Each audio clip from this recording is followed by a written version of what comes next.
My name is Chad M. Olsen, and this is my painting studio, located in Lincoln, Nebraska, in the Haymarket District.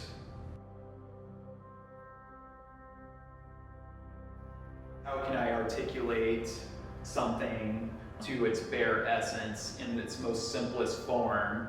And even though it might be in its most simplest form, in some ways, if I can execute that very clearly and obviously, it becomes very sophisticated. So that's something that I'm trying to solve with Horizon Line.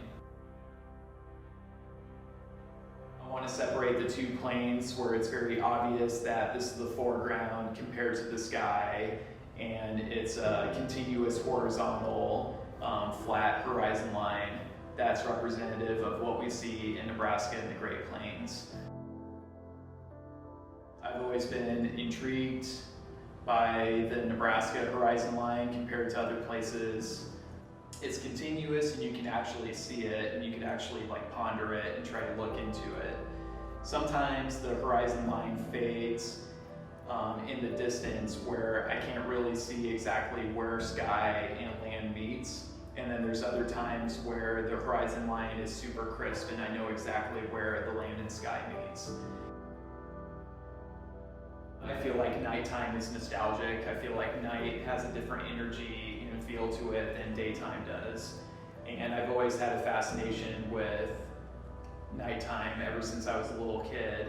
And I always enjoy going out in the evening time walking my dog, and I'm always looking where the moon's at, or what stars are out, and what clouds I can see in the sky.